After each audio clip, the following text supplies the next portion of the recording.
player that they've ever wrestled, whereas the Hardys used to going their own way for a time, coming back together, reforming. And so maybe ring rust an issue for the Bucks, whereas I don't think that'll be the case for the Hardys, Taz. Yeah, I agree with you saying. I get what you're saying, Excalibur. You're talking about, two sets of brothers here. These guys, so I do think time off really, just my opinion, ring rust, but I get why you might think that. Also, this is the first time the Hardys wrestled the Bucks was, I believe, in 2014, I believe. So, not the first time these guys have competed against each other. No, most recently it was at Double or Nothing last year. Contest going in the favor of the Hardys. Historically, they've got a 4-2-1 record against the Young Bucks. But a swing and a miss by Matt Jackson as Jeff Hardy, atomic drop. Now bringing Matt around. And the neck breaker. Jeff Hardy looking sharp here in the early going, Tony. One of the things that's made this match so intriguing, not just because it's two legendary tag teams and brother tag teams, but because they're so very similar in the way they approach their business.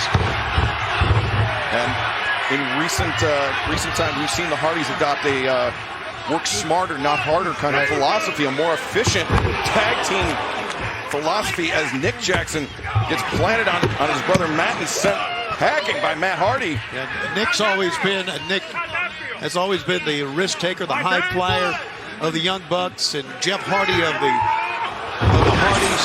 And they work great as a tandem, man. Sure thing. Cover here. Assisted suplex, double suplex there. Matt Jackson, though, kicking out. And also, like, both of these teams have a whole bunch, a plethora of big match experience. Yeah. Hardy's obviously wrestling longer than the Bucks, but both teams just massive matches in their resume. Yeah, in the early days of the Young Bucks' career, it was a big what if. They matched up against the Hardys, and then, as you mentioned, Taz, 2014, their first meeting. Now, the first time on live television.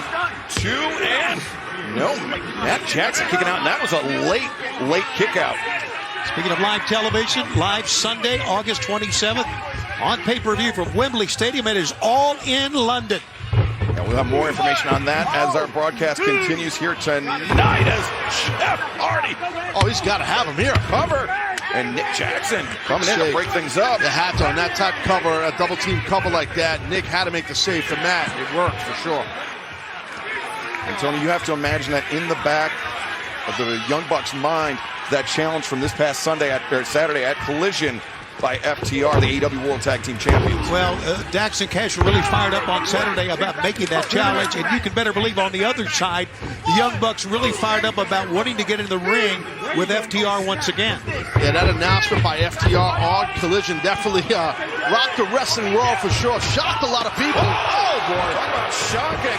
Shocking counter by Nick Jackson on Jeff Hardy and Matt and Nick Jackson. I mean, they grew up, they idolized the Hardys. If there's anybody that knows their offense, that knows their playbook, it is the Young Bucks. Yeah, great point.